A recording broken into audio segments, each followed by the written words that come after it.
Manaono, salam! Je suis Sambach et je vais vous emmener avec moi en voyage sur une île magique et magnifique que vous devez connaître de toute urgence, Madagascar. Originaire de cette belle île située dans l'océan Indien, j'ai pris conscience que notre jeune génération malgache connaissait peu ou pas notre pays, nos cultures, voire l'histoire de Madagascar. J'ai donc décidé de lancer ce podcast, nouveau média en vogue, qui ne nécessite ni lecture ni visualisation, pour vous faire découvrir tout ce que j'estime nécessaire pour enrichir notre savoir sur ce pays. J'ai le plaisir d'accueillir Marco, qui vit à Barcelone en Espagne. Alors, je ne vais pas vous mentir, je suis une grande fan de l'Espagne, donc je ne serai aucunement objective sur cette échéance. Par contre, si vous ne connaissez pas le pays, je vous prie de toute urgence de prendre un billet d'avion, parce que oui, l'Espagne doit être visitée. On ne grandit pas toujours avec une image positive et bienveillante des valeurs malgaches. La famille avant tout, c'est le mantra de tous les malgaches. Mais est-il réellement adopté par tous ? Marco a eu une douloureuse expérience avec sa famille qui l'a peut-être poussé à prendre ses distances. Il a décidé de partir, vivre à Barcelone, là où le soleil et les tapas sont monnaie courante. Après 5 ans à Barcelone, il ne se revoit plus revenir en France. Vous aussi, vous avez envie de sangria et de tortilla là tout de suite ? Allez, je vous laisse, bonne écoute. Bonjour Marco, comment vas-tu ? Bonjour Sambach, ça va bien et toi ? Oui, ça va très bien, merci. Donc déjà, merci beaucoup de m'accorder du temps aujourd'hui pour qu'on parle de ton expérience, de ta vie. Je suis super contente de faire cet épisode avec toi parce que tu vas nous dire après où tu habites.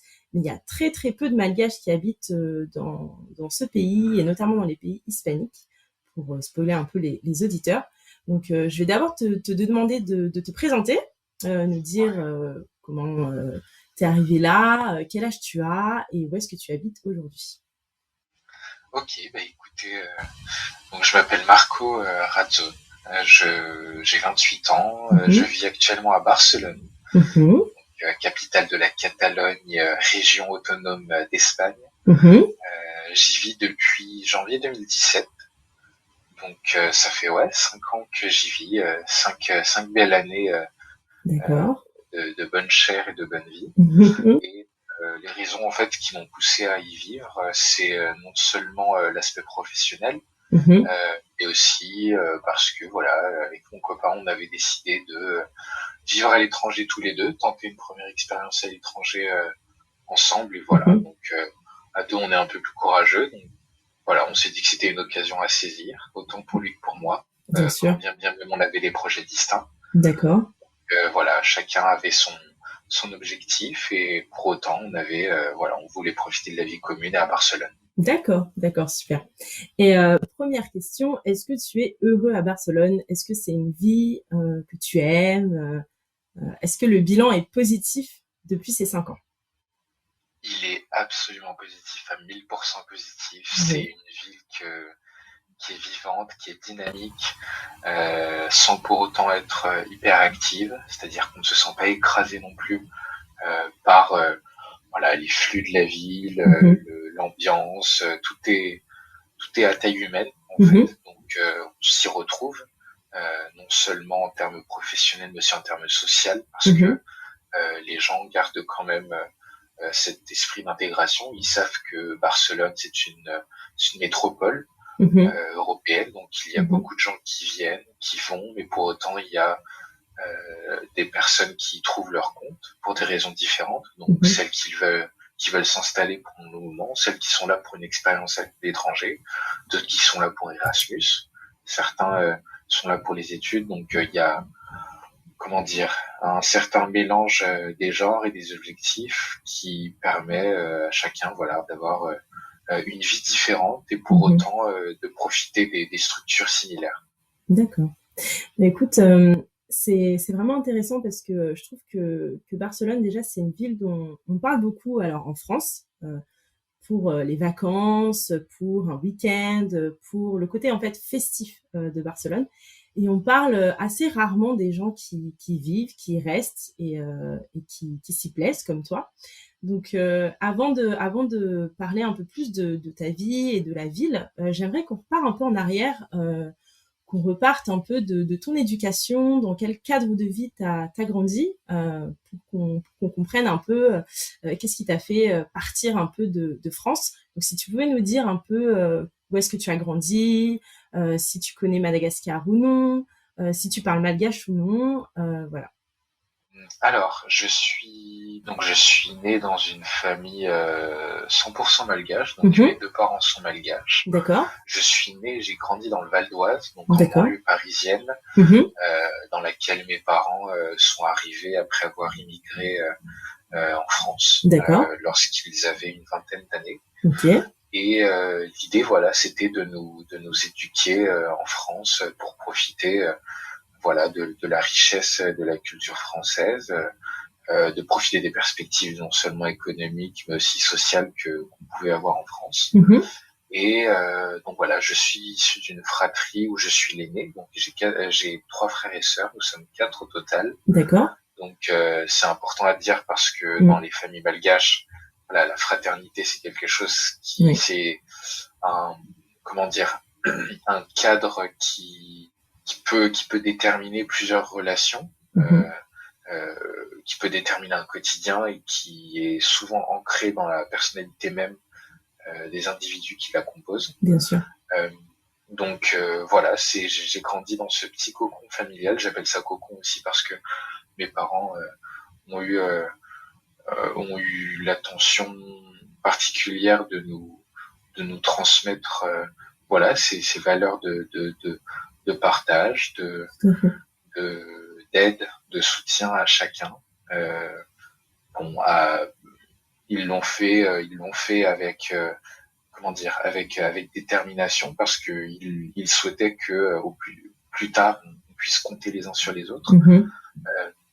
Donc oui, ça nous a fait du bien, comme ça a pu aussi nous jouer des tours.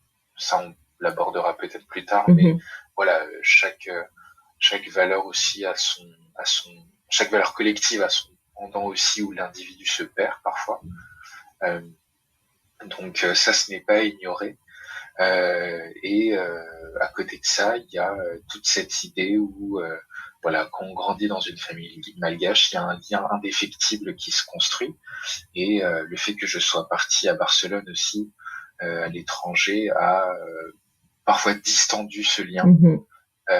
et qui a pu provoquer certaines frictions, certains malaises. Mhm. Euh, donc voilà, ce n'est pas forcément tout rose. Barcelone, ce n'est pas loin de Paris, donc il y a quand même ces connexions qu'on peut avoir.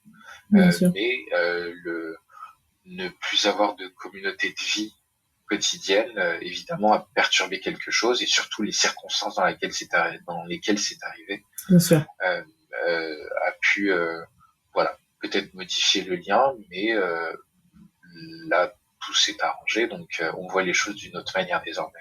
D'accord, d'accord. Et quand tu dis justement que ça a un peu bouleversé la communauté de vie, j'aimerais savoir si tu as déjà grandi dans un environnement où tu étais très proche de la diaspora malgache en France, c'est-à-dire est-ce que tu allais dans les églises, les associations, tu vois par exemple il y a la RNS pour la rencontre nationale sportive. Bon, voilà, on sait qu'en France il y a beaucoup d'événements et beaucoup de moments en fait en famille ou entre amis où les malgaches se retrouvent. Je voudrais savoir si toi tu as grandi dans cette communauté en fait.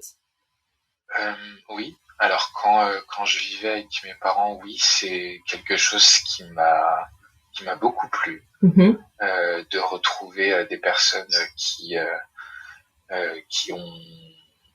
ont été éduquées de la même manière que moi, qui partagent la même culture, les mêmes musiques, la même mhm. nourriture. Voilà, ça peut paraître anodin, mais déjà partager les mêmes goûts de la musique et même goût de la nourriture, c'est déjà beaucoup, Bien sûr. pour moi en tout cas.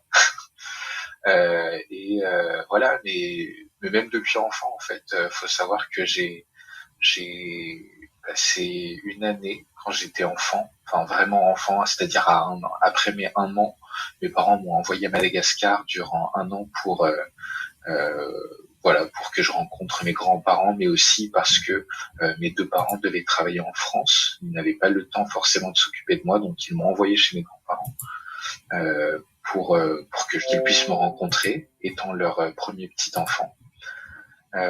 Donc voilà, il y a ça déjà qui a pu déjà m'imprégner de certaines choses, même inconsciemment.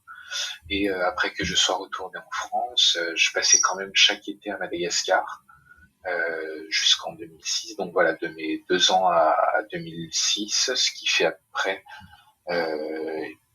14 ans, ouais. 14 ans, pendant 14 ans, ouais, j'allais chaque été à Madagascar pour revoir mes grands-parents, revoir ma famille avec qui j'avais tissé des liens. Quand bien même c'était seulement pendant les vacances, moi j'avais quand même cet appétit voilà, de voir où est-ce que je venais. Et puis c'était une autre ambiance que la France, c'était un autre style de vie, donc il y avait quand même beaucoup de beaucoup de curiosité de ma part. Et lorsque je participais aux rencontres et que je voyais la diaspora malgache en France, je retrouvais un peu de ça. Donc ça me faisait du bien parce que je voilà, je pense qu'il y a enfin, cet aspect naturel de retrouver ses pairs, retrouver ses semblables qui rassure et qui est confortable aussi. Donc voilà, je participais à ces événements en France, peut-être pas activement, mais je regardais du moins. Parce que voilà, j'étais plutôt spectateur et ça me plaisait parce que je voyais comment on pouvait s'amuser. C'était différent du quotidien que j'avais où il y avait l'école, où il y avait l'école où il y avait vraiment toutes les personnes qui se mélangeaient, issues de différents milieux qui se mélangeaient. Donc c'était différent de lorsque je rencontrais des Malgaches en France. Donc il y avait aussi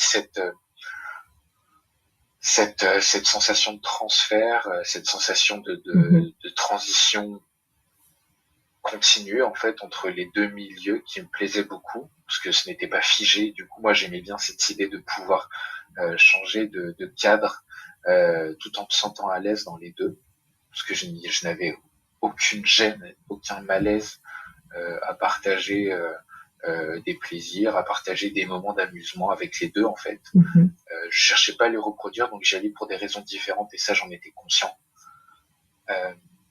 Mais oui, la diaspora malgache était quand même très présente pendant mon enfance parce que c'est les parents peut-être étaient plus rassurés à l'idée aussi de me laisser m'amuser avec des enfants dont ils connaissaient les parents, parce que mes parents acceptaient de connaître aussi ses parents, ils étaient moins peut-être ils étaient moins inquiets à l'idée de laisser leurs enfants s'amuser avec les enfants de parents qui ont vécu la même expérience. Donc il y avait cette idée de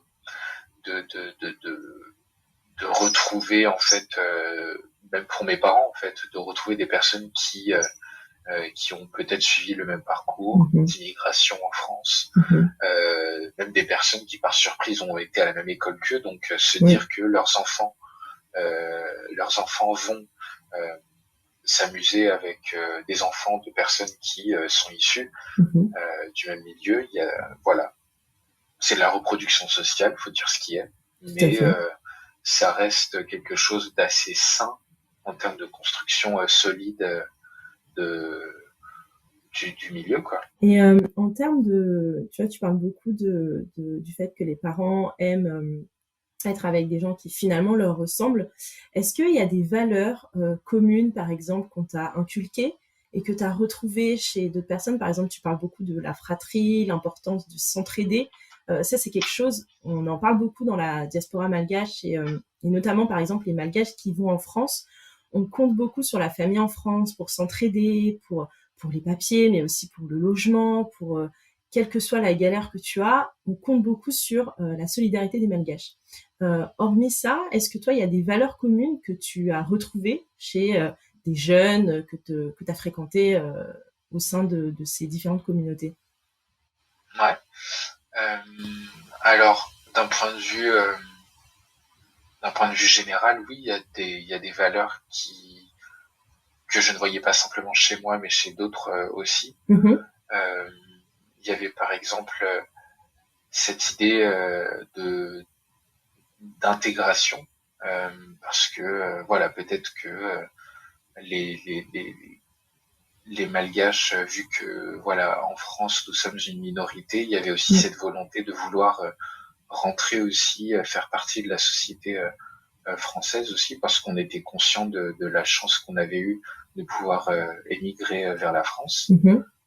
Donc il y a voilà cette idée d'intégration qui est quand même présente. D'accord. D'autre part, il y a aussi cette idée de la religion a quand même une grande place, je trouve, dans la diaspora malgache en France. Je parle de, par exemple, voilà, la religion protestante, parce que voilà, je pense que la religion protestante est déjà présente en France, à Madagascar, pardon, et que du coup, retrouver des personnes qui partagent cette intime conviction est quelque chose de rassurant et de voilà, ça permet peut-être de mieux supporter le quotidien qui peut être difficile pour des Malgaches, de se retrouver à l'église. Donc voilà, je dirais intégration, religion, mais peut-être une troisième qui est le goût de la fête en fait, parce que la fête, les Malgaches, il faut être transparent. Les Malgaches, c'est des fêtards, c'est des personnes qui aiment la bonne vie, c'est des bons vivants. On a plein de raisons de faire la fête, que ce soit les naissances, que ce soit les mariages, que ce soit les anniversaires, et même je l'ai vu quand j'étais à Madagascar, même les enterrements en fait sont une occasion de faire la fête.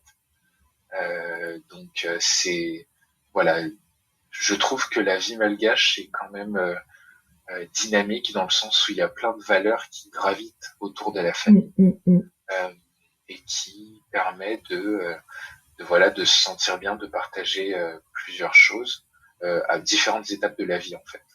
D'accord, d'accord.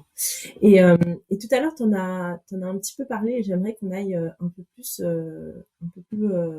en détail dans le sujet. T'as parlé du fait que tu étais heureux à Barcelone, que tu t'y plaisais beaucoup. Déjà, je voudrais échanger avec toi sur le fait de ta décision de partir. Comment tes parents l'ont pris? Parce que c'est pas toujours facile déjà de partir de chez soi, ensuite de quitter donc le nid familial, mais aussi de quitter le pays. Je sais que par exemple j'ai déjà échangé donc dans d'autres épisodes du podcast avec des Malgaches qui ont quitté Madagascar, et quand ils ont pris cette décision, c'était pas toujours bien pris par les parents. C'est comme il y a une peur, bien sûr, hein, parce qu'on part dans d'autres pays, donc loin de ses parents, mais il y a aussi ce sentiment peut-être de délaissement ou d'abandon. Toi, comment ça s'est passé quand tu l'as annoncé à tes parents? Comment eux ont réagi à cela? Alors, je vais peut-être aborder les choses d'un point de vue chronologique parce que c'est ce qui me permet de mieux l'expliquer, parce que c'est assez important le timing en fait que j'ai suivi. D'accord.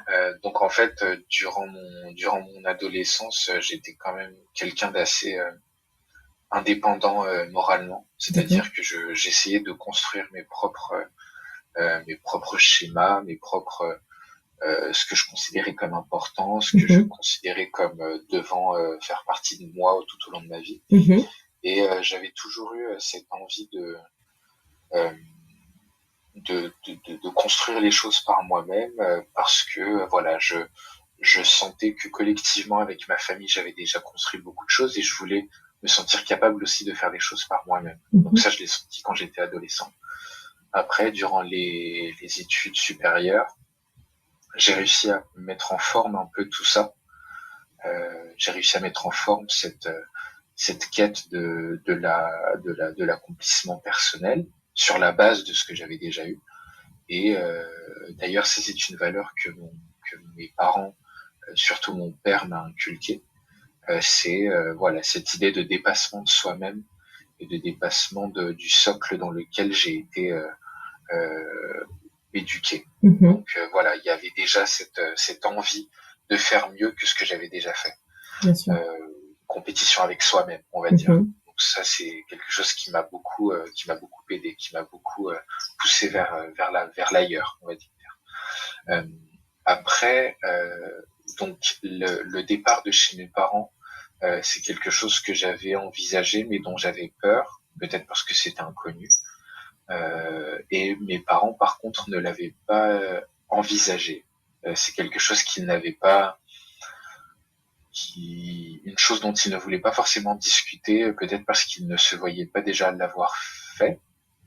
Sûrement parce que vu que je suis l'aîné de la famille, ils n'avaient pas encore euh, subi cette expérience et du Bien coup ils sûr. ne savaient peut-être pas gérer ça, ce que je peux Mhm, comprendre. mhm, J'ai appris à me mettre à la place de mes parents et à me dire que voilà, est-ce que mes parents ce sont des personnes qui fonctionnent beaucoup sur la sur l'exemple, sur le mimétisme. Donc, s'ils sont confrontés à une expérience qui leur est inconnue, bien ils ne sûr. savent pas forcément réagir. Donc, le départ de leur Mhm, premier enfant, je peux comprendre que ça a pu être quelque chose de choquant et de difficile.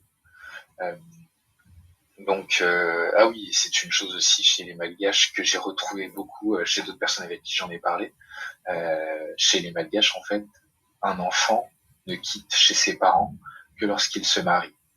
d'accord, C'est-à-dire que pour mes parents, je ne pouvais quitter le foyer que lorsque j'en construisais un autre avec une autre personne. d'accord. Euh, ça, c'est quelque chose qui m'avait surpris parce que voilà, ça voulait dire que voilà le malgache ou la malgache, enfin l'individu malgache dans la culture malgache, de ce que je comprenais, ne pouvait s'accomplir que dans un collectif, Mm, que en interaction avec d'autres et ne pouvait évoluer que dans un bain, voilà, ne pouvait pas forcément se projeter seul. ouais, ouais. Et ça m'avait beaucoup interrogé. Mais bon, après, voilà, j'ai rencontré mon copain actuel avec qui je vis et qui du coup voilà, ça m'a permis de peut-être voir les choses d'une autre manière. Ça m'a sûrement rendu plus courageux aussi. Euh, et donc, c'est en le rencontrant et en me disant que je pouvais peut-être faire des choses aussi par moi-même, que du coup, je Mhm. m'étais lancé dans une vie à l'étranger. Donc peut-être que c'était le schéma qu'avaient suivi mes parents dans la forme, c'est-à-dire partir lorsque je créais un foyer avec quelqu'un Exact, d'autre. exact. Mais Euh, mais là, du coup, c'est une personne avec qui est complètement extérieure à tout ce avec quoi j'avais vécu. Mhm. Donc voilà, donc c'était une trajectoire similaire, mais avec peut-être un tremplin différent, on va dire. Euh, donc voilà, ça c'est le départ de chez mes parents a été douloureux, autant pour eux que pour moi. Euh, pour eux parce que ça ne s'est pas fait forcément dans le dans l'idée qu'ils s'étaient faite Mhm. au départ de leur premier enfant. Euh, Ma mère l'a mal vécu, l'a beaucoup plus mal vécu que mon père. D'accord. Euh, Ma mère aussi, je pense qu'elle avait la manière dont elle nous a éduqués était assez a souvent et a toujours été assez infantilisante, c'est-à-dire que voilà, elle cherchait constamment à garder un lien assez organique avec nous, même si on Mhm. était un peu une extension d'elle-même, ce que j'avais adoré auparavant quand j'étais enfant, parce que voilà, je me sentais vraiment exister à ses yeux. Aimer aussi, ouais. Mm. Mais voilà, non, ça, je trouve que ça avait des bons côtés d'avoir une mère aussi protectrice, mais voilà, qui avait quand même du mal à voir ce lien se distendre Mm.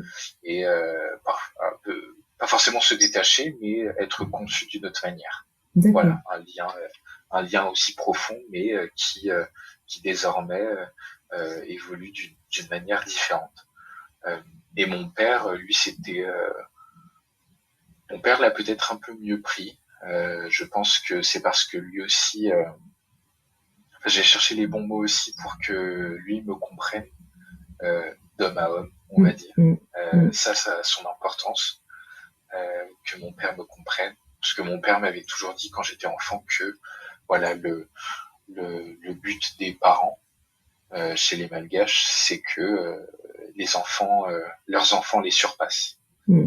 Et Mm. j'avais toujours travaillé pour faire ça, travailler d'un point de vue scolaire, académique, mais aussi d'un point de vue personnel. Donc j'ai travaillé sur moi-même aussi pour surpasser ce que mes parents avaient déjà fait de moi.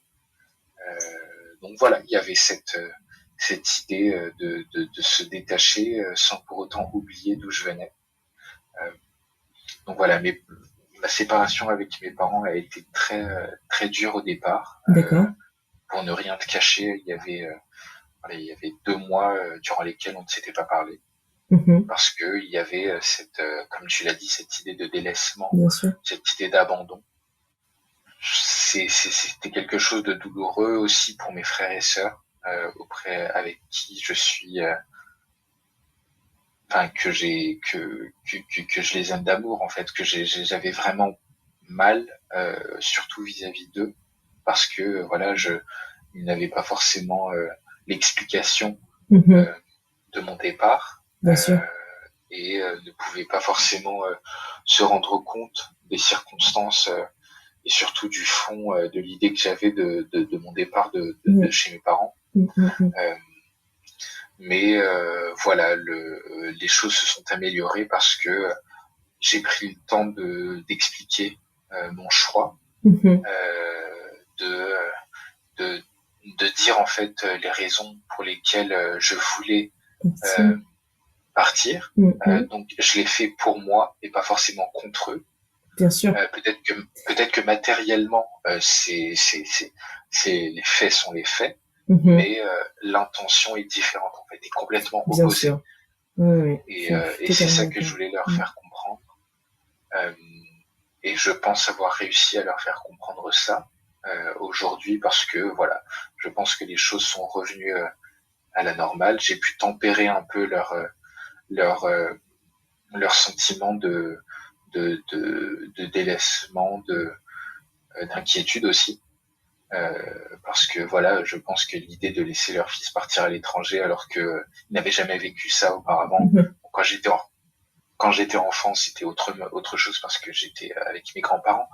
Mais là, se dire que j'étais livré à moi-même et que ils n'avaient pas forcément de vue sur mon quotidien à l'époque, pouvait les inquiéter. Donc je gardais ça en tête. Donc j'essayais quand même de leur décrire aussi mon quotidien. Et j'essaie toujours de leur décrire mon quotidien pour qu'ils se rendent compte que voilà, là j'ai réussi à devenir quelqu'un d'accompli, qui est droit dans ses baskets, qui n'a pas failli à l'éducation qu'ils m'ont transmise, qui reste tout de même leur grand-fils Marco. Tout à fait. Non, mais c'est important de dire, comme tu le dis, qu'on part pour soi et on part pas contre nos parents, parce qu'effectivement, il y a beaucoup de parents qui le prennent comme ça, finalement. Pourquoi tu pars? Tu m'aimes plus? T'es plus heureux? Et en fait, je pense aussi que c'est une question de génération, que notre génération, donc les millennials, ont vraiment cette envie, et aussi la génération Z, de vouloir plus de liberté, plus voyager, plus découvrir entre guillemets le monde, peut-être que ce que nos parents ont finalement moins fait, ou du moins n'avaient pas forcément cette volonté d'aller déjà au-delà peut-être des règles aussi qu'on leur a imposées. Ouais. Alors en fait, ce qui est drôle, et c'est une chose dont je me suis rendu compte dans ma famille, alors j'en ai peut-être pas parlé forcément avec d'autres personnes, mais en tout cas dans ma famille, pas nucléaire, mais dans ma famille en général. D'accord. Ce que mes parents en fait m'ont expliqué, c'est que voilà, ils ont émigré vers la France pour avoir des conditions de vie meilleures, de créer un cocon comparé à Madagascar, donc avoir des conditions de vie économiques, sociales, politiques, de santé aussi surtout meilleures, et voilà, ils voulaient que ce cocon reste et stagne identique pour voilà le restant de leur vie et de leur famille. Et donc mes parents en fait, quand je leur ai annoncé que je voulais partir, non seulement de leur foyer mais aussi à l'étranger, ma mère m'avait dit de manière assez farouche, mais Marco, t'as tout ici. pourquoi tu veux partir, pourquoi tu veux chercher compliqué alors que on a pu tout construire pour toi. Et en fait, c'est quand elle m'a dit ça que je me suis rendu compte que oui, en fait, enfin, je m'étais déjà fait à l'idée, mais ça a confirmé en fait ma conception de la famille, ou dans laquelle la collectivité est sûrement saine pour se construire, mais qui peut parfois être contraignante lorsque on a des projets et qu'on a de l'ambition. Non pas qu'on ne puisse pas avoir de l'ambition dans une famille, mais il y a cette idée de confort que moi j'ai une idée de laquelle je voulais m'échapper aussi, que je voulais créer ma propre trajectoire, ma propre histoire, et ne pas forcément m'inscrire et vivre par procuration dans ce que mes parents avaient déjà construit. Non pas que je rejette, évidemment je leur dois beaucoup, je ne rejette pas le bagage qu'ils m'ont transmis, mais je voulais en faire quelque chose. Je ne voulais pas simplement le reproduire. Bien sûr. Et donc après toutes ces étapes, on arrive au moment où tu décolles pour Barcelone. Donc pour ceux qui connaissent pas déjà, est-ce que tu pourrais décrire un peu le paysage, Barcelone, où est-ce que ça se situe à peu près en Espagne, voilà, nous faire une petite présentation de la ville et bien sûr de nous dire comment est ta vie aujourd'hui au sein de la ville. Ouais.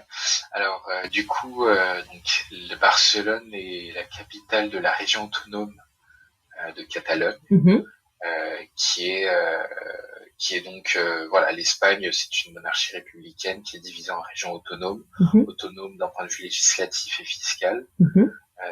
Donc il y a cette idée en Espagne de voilà, chaque région a sa propre culture, a ses propres normes parfois, qui d'ailleurs ça s'est vu aussi durant le confinement, durant la pandémie, je veux dire, en termes de transport.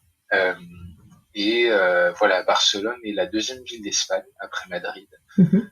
Cela va sans dire que c'est un poumon économique de l'Espagne, non seulement grâce à sa proximité avec la France, avec les autres villes d'Europe, à son aéroport, à son port aussi, à son port maritime,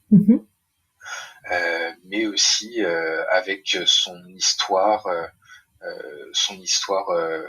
méditerranéenne, parce que la Méditerranée, c'est quand même le carrefour de toute l'Europe. Et Barcelone a été l'étape de beaucoup de péripéties économiques et politiques dans toute l'Europe. Et Barcelone, en fait, si je devais la décrire, c'est une ville littorale, donc on a la chance d'avoir la mer à côté de nous, on a du beau temps, 300 jours de soleil dans l'année, ce qui est pas négligeable quand on vient de la France. Et c'est une ville qui est, donc je l'avais dit, à taille humaine. Quand je dis à taille humaine, c'est que on peut aller de part en part de la ville à vélo ou à pied, en vélo en 1 heure, à pied en une demi-journée. Donc il y a quand même cette idée de conserver un peu Barcelone, comment dire, ne pas la transformer en mégapole européenne. D'ailleurs, ce n'est pas possible parce que Barcelone est entre la montagne et la mer, donc géographiquement ça ne serait pas possible. Mais de garder quand même un dynamisme et de pouvoir. D'ailleurs, d'un point de vue immobilier, il y a peu de bâtiments qui sont construits à Barcelone. Donc, ils essaient quand même de garder cette ville, de ne pas la défigurer, de ne pas la rendre trop urbaine, parce que voilà, ça reste une ville méditerranéenne. Donc, on n'aura pas de gratte-ciel, on n'a pas de building, simplement dans le quartier des affaires, et encore, c'est 4 tours. Donc Barcelone, oui, c'est une culture très très comment dire, c'est solaire, quoi. C'est une culture de partage, Mhm. de gastronomie, de fête, euh, culture de village aussi, parce que c'est une ville qui a su évoluer en fonction voilà, des différentes personnes qui arrivaient, qui intégraient les différents individus Mhm. à différentes étapes de leur vie. Je disais ça plus tôt. Donc on peut voir qu'on soit enfant, en famille, en études, en carrière professionnelle ascendante ou en retraite, Barcelone reste une ville vraiment de très bonne qualité. Mhm. Mhm. On s'y plaît, peu importe les raisons pour lesquelles on y vit. C'est pour ça que je trouve aussi qu'on peut avoir plusieurs vies à Barcelone. On peut avoir une vie de noctambule parce qu'il y a beaucoup de fêtes, des fêtes officielles mais aussi officieuses. Euh, on peut avoir une vie de gastronome parce qu'on a beaucoup de restaurants différents pour tous les goûts. On peut avoir une vie très sportive aussi parce que voilà, il fait beau, Mhm. il y a la mer, Mhm. il y a beaucoup de compétitions sportives qui sont faites aussi à Barcelone. Une bonne équipe de water-polo, je dis ça parce que je fais du water-polo. D'accord. Euh, il y a beaucoup de voyages aussi qui passent par Barcelone ou qui partent de Barcelone parce qu'il y a l'aéroport de Barcelone est un aéroport international qui va vraiment voilà dans le monde entier, qui dessert les 6 continents et il y a cette idée voilà à Barcelone que il y a toujours quelque chose à faire durant l'année aussi, vu qu'on profite du calendrier national mais aussi de la région autonome Mhm. de Catalogne. Il y a beaucoup de fêtes locales et nationales aussi dont on profite. Je, voilà, les fêtes de l'indépendance, les fêtes religieuses, parce que voilà, l'Espagne n'est pas un pays laïque. Ça, Mhm. il faut le savoir aussi.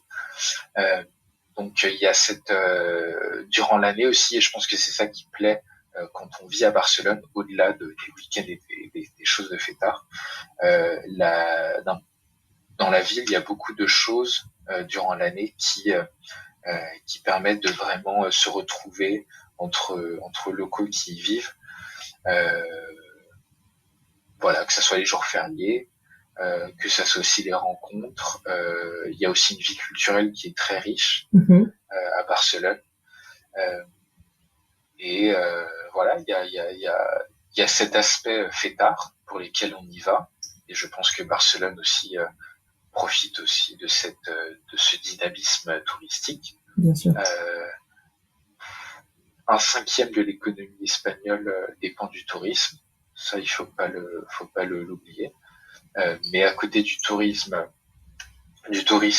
étranger, il y a aussi un tourisme local aussi qui est possible avec différentes vies, différentes fêtes, différentes occasions qu'il y a de se rencontrer. Par exemple, la Sant Jordi, la Sant Joan, qui sont des fêtes voilà Mhm. très catalanes Catalan. Mhm. à Barcelone qui se célèbrent beaucoup. Mhm. Mhm. Donc voilà, tout est une occasion de faire la fête aussi à Barcelone. Mais finalement, quand tu parles un peu de l'Espagne, tu parles beaucoup du partage, que c'est quand même une ville festive, on aime bien manger aussi. Euh, il y a quand même quelques similitudes avec la culture malgache. T'as pas forcément été très dépaysé, tu trouves? Comment tu vois un peu, si on fait un peu le parallélisme entre les deux cultures, est-ce que tu as le même avis, que c'est similaire ou pas du tout? Alors, je pense que les valeurs sont similaires, Mhm. mais du coup, entre les communautés, c'est un peu voilà, il y a cette idée d'entre-soi parfois, ce que je peux comprendre Mhm. lorsqu'il y a quelqu'un qui n'est pas forcément issu du même quotidien que nous, du même milieu. Bien sûr. Euh, mais les valeurs se retrouvent en fait. Je n'ai pas forcément été choqué choqué par leur idée, voilà, peut-être de d'abord aller vers les Catalans avant d'aller vers nous, les Français. Mhm. Mais par exemple, voilà, là, je suis arrivé dans mon nouvel appartement l'été dernier et lors de la Sant Jordi, qui est une fête locale à Barcelone, les voisins sur leur terrasse m'ont invité à dîner avec eux. Donc il y a quand même je dirais pas un effort d'inclusion, mais il y a quand même cette démarche voilà, de partager Bien sûr. un moment de repas qui n'est Mhm. pas anodin. Partager un repas, ça veut dire, c'est quand même un beau symbole, je trouve, Mhm. Bien sûr. de partager un repas avec un voisin. Et, euh, et je me suis beaucoup amusé durant cette soirée parce que voilà, durant ce dîner, on parlait quand même des similitudes qu'il y avait entre voilà les Espagnols catalans et les Français. Mhm. Voilà, quand je leur apprenais aussi que j'étais malgache, du coup il y avait aussi cette curiosité aussi. Oui. Euh, Mhm. parce que eux n'avaient peut-être pas forcément rencontré de malgaches. Tu disais au Mhm. départ qu'il n'y avait pas beaucoup de malgaches en Oui. pays hispanique, et c'est le cas. L'Espagne n'est peut-être pas forcément le premier pays d'immigration des malgaches. Euh, mais oui, il y a beaucoup de valeurs que j'avais vues en Espagne Mhm. euh, qui m'étaient familières. D'accord. D'accord. Et au niveau des locaux, justement, si tu peux nous en parler un peu pour avoir une description type. Alors, on sait que les vérités, enfin, il n'y a pas de vérité générale, mais voilà, nous décrire un peu l'espagnol et ou le catalan typique, quelle est un peu leur mentalité. Comme tout à l'heure, tu faisais la même chose pour les malgaches, dans cette idée qu'on aime bien se retrouver ensemble, on est des fêtards, on a à peu près les mêmes valeurs communes. Les Catalans, ils sont comment? Euh, alors, je vais parler de ceux qui sont de ma génération, parce que Mhm. c'est ceux que je vois le plus. D'accord. Et alors, en fait, les Catalans, voilà, ils partagent beaucoup de fêtes ensemble, Mhm. euh, parce que voilà, à Barcelone aussi, comme je t'ai dit, c'est des bons vivants, donc voilà, ils font des festivals ensemble. Parfois, leurs parents sont déjà amis, ils ont été à l'école ensemble. Donc il y a quand même beaucoup cet esprit d'endogamie un peu, de se retrouver avec ses pairs, je trouve chez eux, mais qui n'est pas forcément dans l'exclusion des autres. Mhm. Alors je ne dis pas forcément que voilà on va devenir meilleurs amis, mais en tout cas voilà, il y a des premiers pas qui ont souvent été engendrés par des Catalans et non pas forcément pour moi, peut-être par timidité. Euh, donc oui, les Catalans sont assez accueillants, D'accord. je trouve. Après, euh,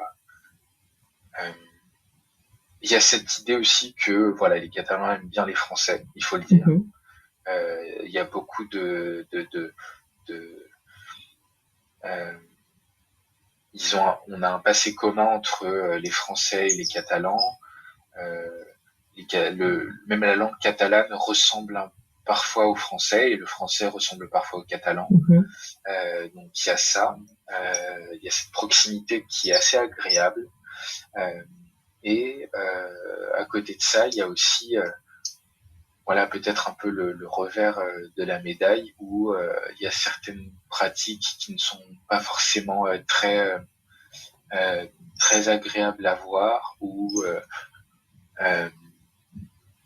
voilà par exemple moi l'appartement dans lequel je suis ça a été un peu le parcours du combattant pour le trouver parce que Mhm. voilà il y a peut-être du favoritisme local qui a été fait. Il y a peut-être eu aussi des choses qui n'étaient pas dites en termes de normes et qu'on ignorait et que peut-être c'est même pas peut-être, c'est dont certains en profitaient. Mhm. Euh, donc voilà, il y a tout n'est pas forcément à prendre, tout n'est pas forcément à accepter à Barcelone. Donc il faut, je pense que quand on vient à Barcelone, peut-être dans d'autres pays aussi, mais je ne peux parler que de mon expérience à Barcelone parce que c'est la seule expérience à l'étranger que j'ai eue. Mhm. Euh, il faut faire l'effort de s'adapter de comprendre la perception de l'autre et les raisons qui le poussent à peut-être agir de telle ou telle manière. Il ne faut pas forcément reproduire ce qu'on considérait comme commun et acquis pour tout le monde. Donc oui, voilà, il y a des pratiques, il y a des coutumes à Barcelone qui ont pu me surprendre. Mais voilà, il faut se dire que ce n'est pas le pays dans lequel j'ai grandi et c'est à moi-même aussi de faire l'effort de comprendre aussi et pas tout de suite voilà de faire un peu une levée de bouclier, de se dire ah non non non c'est complètement gênant et rédhibitoire et complètement rejeté quoi. Donc voilà, je pense qu'il y a cette ouverture d'esprit qui est nécessaire quand bien même il y a des similitudes avec ma culture.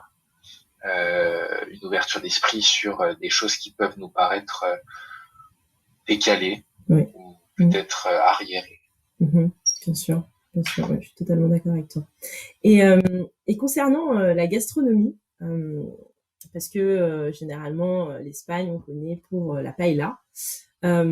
Est-ce qu'il y a des plats, des choses que tu manges, que tu apprécies, que tu ne retrouves qu'en Espagne? Ou au contraire, est-ce qu'il y a des produits de la France ou même de Madagascar qui te manquent, que tu ne retrouves pas forcément en Espagne? Alors, trouver de la bonne nourriture, ça a été ma priorité à Barcelone. Non bon malgache que tu es. ouais. Bah, ça, c'est gravé dans mon ADN, je crois. Donc, alors, c'est pas seulement les restaurants, mais aussi en termes de produits à cuisiner. On n'a pas les mêmes choses qu'en France.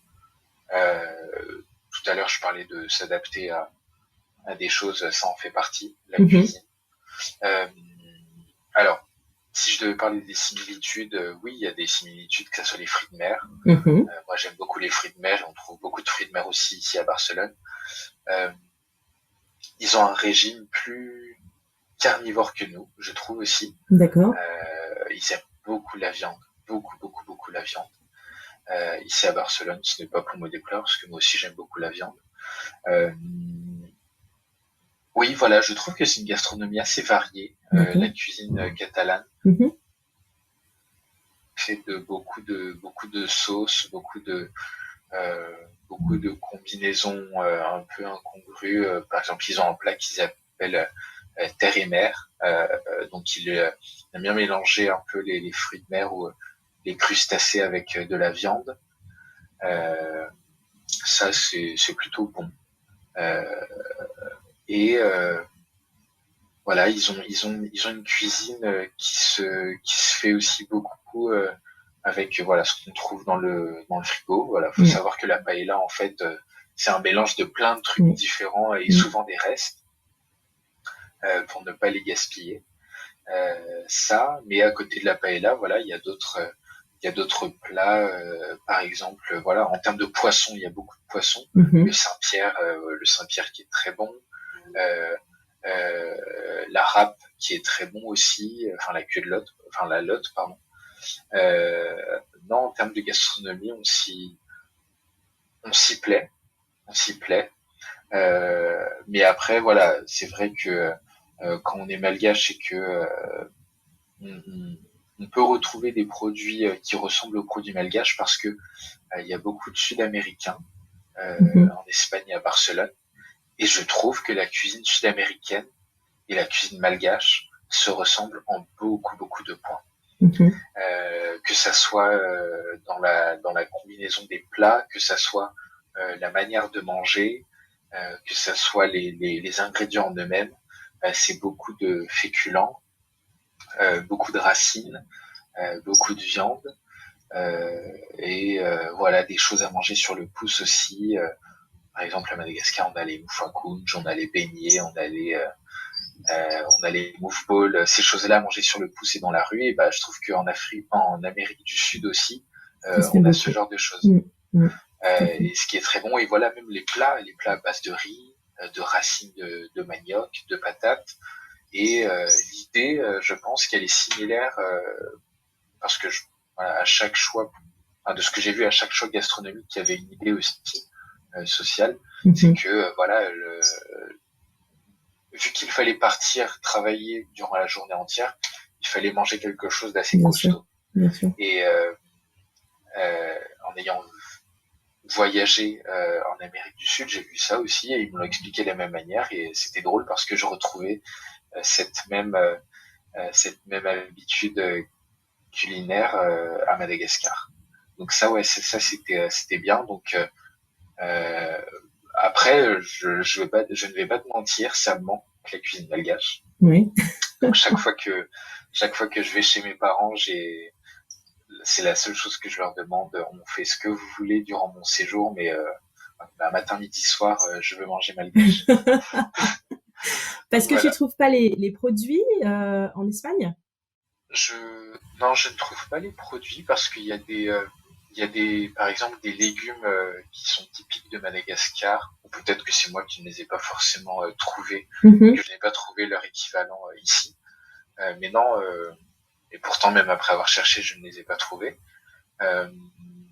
Et après voilà, la cuisine malgache aussi, c'est une cuisine c'est une cuisine qui prend du temps, c'est des choses qui mijotent durant très longtemps. Et maintenant que je vis, je ne vis pas chez mes parents, donc je n'ai pas forcément tout ce temps à donner à la cuisine, quoi. Même si j'adore cuisiner. Mais du coup, voilà, il y a cette idée de timing qui n'est pas ignorée, quoi. C'est sûr, c'est sûr. Et concernant le cadre de vie, en fait, je voulais savoir au niveau des activités culturelles. Tout à l'heure, tu parlais du fait qu'on pouvait faire du sport facilement, qu'on pouvait faire beaucoup d'activités, parce qu'il y a la montagne, il y a la mer, c'est une ville nocturne.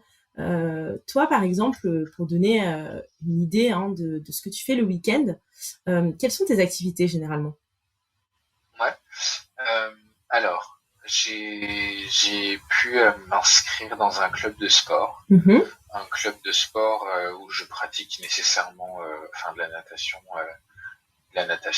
D'accord. Parce que c'est mon sport d'origine. Et c'est un complexe sportif parce que voilà, il y a d'autres sports aussi qui sont possibles, il y a d'autres activités qu'on peut découvrir aussi. D'accord. Par exemple le paddle, le paddle qui est le sport national, on va dire, en Espagne. Donc ça, j'ai pu découvrir ce sport qui est très amusant.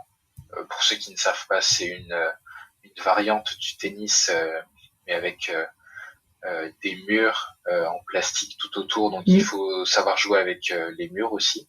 Donc c'est un peu un mélange de squash et de paddle qui se joue toujours en double.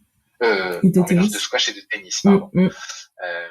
Donc voilà, ça c'est d'un point de vue sportif. Donc oui, je suis assez actif sportivement. Donc ça, je m'y retrouve. Après, d'un autre point de vue, il y a beaucoup de sorties qui sont possibles à Barcelone. Des musées qui accueillent des expos temporaires. Par exemple, il y a Banksy qui est en train, une collection de Banksy qui est en train d'être exposée au musée du design. On avait eu Salvador Dali aussi, parce que Salvador Dali est catalan d'origine. Et voilà, il y a cette offre culturelle qui est possible de manière gratuite, mais aussi d'un point de vue payant. Donc il y a aussi cette idée de niveau de vie qu'il ne faut pas non plus oublier. Certains comment dire, certains lieux culturels souvent nécessitent voilà, d'avoir un niveau de vie assez confortable. Je parle par exemple du théâtre.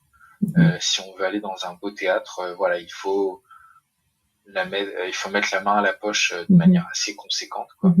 Donc il y a quand même d'un côté il y a une offre culturelle qui est riche, diversifiée et qui demande quand même d'avoir un certain confort économique, et d'un autre, voilà, il y a des choses qui se font aussi dans la rue, parce qu'il y a beaucoup d'artistes de rue aussi qui se produisent,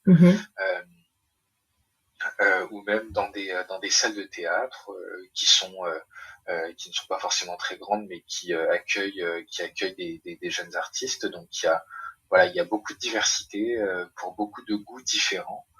Et voilà, il y a on a toujours quelque chose à faire à Barcelone. Bien sûr. Que ça soit les fêtes locales, que ce soit les expositions, que ça soit les rencontres littéraires aussi. Mm-hmm. Moi qui adore la littérature, dans les librairies, il y a beaucoup de rencontres aussi avec des auteurs. Mm-hmm.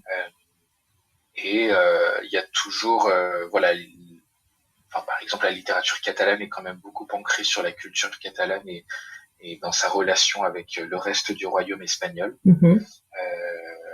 Et voilà, beaucoup de thèmes sociaux aussi qui sont abordés ici à Barcelone. Donc même d'un point de vue mouvement sociétal, Barcelone est quand même très dynamique, que ça soit en termes d'intégration des immigrants, Mm-hmm. que ça soit en termes de partage avec voilà les touristes, que ça Bien soit sûr. défense des droits des minorités, voilà. Ouais, il y a quand même, c'est une ville qui est très riche Mm-hmm.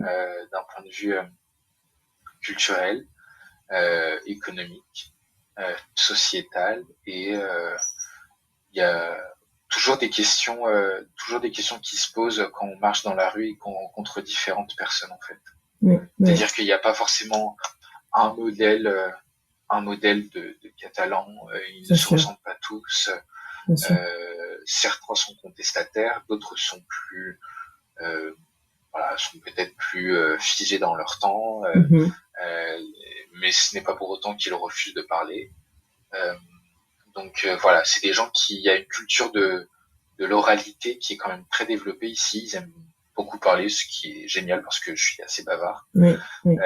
Donc il y a cette idée voilà de vouloir parler avec les autres, de vouloir comprendre l'autre, Mm-hmm. qui est quand même très ancrée ici. Donc ouais, c'est une ville dans laquelle je me projette beaucoup. D'accord. Bon, c'est une ville que tu recommandes à 100% finalement quand on s'entend, parce À que 1000%. t'es à 1000% carrément. Ouais. Top. Merci beaucoup Marco. Pour terminer, j'avais 3 petites questions pour toi, des questions assez rapides. Déjà ma première question serait de savoir, est-ce que le cadre de vie que tu as aujourd'hui en Espagne, est-ce que tu penses que c'est quelque chose que tu pourrais répliquer à Madagascar? Euh, non, non, le cadre de vie que j'ai ici, que j'ai construit ici, n'est pas forcément reproductible à Madagascar, Mm-hmm. euh, pour plusieurs raisons. Euh, D'une part parce que le... alors ici en Espagne, il y a peut-être plus de mixité, Mm-hmm. plus de possibilités voilà, de se transférer d'une catégorie à l'autre. Euh, Cette idée de, de socle commun de pratiques. D'accord. Et les pratiques peuvent être claires ou obscures aussi, mais on nous les explique. Mm-hmm. Tandis qu'à Madagascar, par exemple, bon après ça fait un moment que je n'y suis pas allé, donc peut-être que ma vision est erronée, pardon. Mais à Madagascar, j'ai plus l'impression que les choses sont difficiles, même pour les gens qui y vivent, parce que euh, il y a cette idée qu'on ne maîtrise pas toujours toutes les variables, que ce soit d'un point de vue administratif, que ce soit d'un point de vue économique, Mm-hmm. que ce soit d'un point de vue sécuritaire aussi. Donc voilà, donc il y a, je pense déjà le penchant administratif, je ne pense pas que je pourrais avoir cette même euh, quiétude et ce même confort. Mm-hmm. D'un point de vue économique, je pense que si j'avais des revenus équivalents à ceux des locaux, je ne pourrais, enfin, des malgaches qui y vivent, je veux dire, je ne pourrais pas avoir forcément la même vie. Mm-hmm. D'accord. Et si je vivais avec un salaire d'expatrié à Madagascar, évidemment, ça serait complètement différent. Bien sûr, bien sûr. Ça serait complètement différent. Donc ça, voilà, il faut comparer ce qui est comparable. Et je ne pense pas forcément que ma vie en Espagne serait équivalente à celle de Madagascar si je devais vivre avec le style de vie malgache. D'accord. Donc c'est encore une fois, je n'y suis pas allé depuis un bon moment, donc peut-être que beaucoup de choses ont changé, mais c'est quand même voilà, je me sentirais pas forcément à l'aise de profiter de Madagascar, de son cadre de vie, de tout ce que Madagascar a à offrir, si je ne m'alignais pas forcément avec les locaux en fait. D'accord. Je ne me sentirais pas forcément intégré. D'accord, mais tu t'en sentirais pas forcément à ta place non plus. D'accord, ok. La deuxième question, est-ce que tu as une volonté de retourner vivre ou d'aller vivre en fait à Madagascar? Est-ce que c'est un projet que tu as en tête sur le court, moyen ou long terme, bien sûr? Alors en termes de capacité de projection, il faut savoir que je suis assez limité. C'est-à-dire que je suis quelqu'un d'assez pas volatile, mais je vis un peu les choses au jour le jour sans forcément pouvoir me dire que voilà, dans tel nombre d'années, je serai comme ci et comme ça. Donc ce n'est ni oui ni non.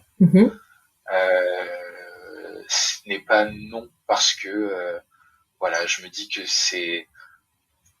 Madagascar, c'est quand même un pays sublime et c'est là d'où je viens et je sais que je pourrais profiter d'une vie, d'une belle vie là-bas aussi. Et qu'il y a beaucoup de choses, je pense que j'en apprendrai aussi beaucoup sur moi et sur le pays encore plus si j'y vivais plus tard. Et ce n'est pas forcément oui aussi, parce que je n'ai pas encore le besoin ni l'envie d'aller y vivre, parce que j'ai trouvé mon confort ici actuellement. Bien sûr. J'ai trouvé mon confort ici en Espagne, et que voilà, je transporte quand même un bout de Madagascar en moi avec l'éducation que j'ai reçue et même la famille que j'ai. Donc Madagascar, pour moi, voilà, être malgache n'est pas simplement vivre à Madagascar ou mais c'est aussi voilà, avoir une famille et des valeurs qui te font sentir malgache et voilà, c'est plus un état, voilà, c'est plus un état et une identité, voilà, être malgache que être rattaché forcément à un sol. Surtout quand on est issu de l'immigration, quoi. Bien sûr. Et la dernière question que j'ai à te poser, c'est s'il y a quelque chose que tu aimerais partager, qu'on n'a pas abordé, un message pour les auditeurs. Ouais. Qu'il ne faut pas avoir peur de tenter des choses, parfois de se mettre en danger, pas forcément pour son intégrité physique, mais il ne faut pas avoir peur de mettre en danger notre expérience, ce qu'on a appris, ou au contraire, si on part de rien, faut pas avoir peur de sortir du confort. Il ne faut pas avoir peur d'aller vers l'inconnu parce que il y a toujours une perspective d'apprendre quelque chose, de ressortir plus fort, de gagner en confiance en soi, mais aussi gagner en capacité d'accomplir des choses en fait. Et si je devais me baser sur ce que j'ai vécu moi, voilà, il faut, je dis vraiment il faut, et pas simplement on peut, mais il faut accepter de se mettre, de se jeter un peu dans la bataille, et de se jeter vers quelque chose qui peut nous sembler trop grand. Mais à partir du moment où on laisse de côté ses inquiétudes, à partir du moment où on laisse de côté sa peur de ne pas plaire ou sa peur de ne pas pouvoir le faire, surtout quand on va dans un pays étranger et que dont on réapprend la culture, dont on apprend la culture et la langue, il faut se donner les moyens de pouvoir s'intégrer et de pouvoir construire quelque chose. Donc pas forcément aller à droite à gauche, découvrir plein de choses, mais au moins aller au fond des choses, même si c'est peu de choses. D'accord. Écoute, c'était vraiment un très beau message. Je te remercie beaucoup. C'était une discussion vraiment intéressante. J'ai trouvé ça vraiment pertinent, tout ce que tu nous as dit. Tu nous as offert une bonne vision et une belle vision de Barcelone. Et bien sûr, je suis pas du tout objective parce que j'y vis aussi, donc et j'adore cette ville. Donc merci beaucoup Marco, et puis je te dis à bientôt. Merci Sarmati. Salut.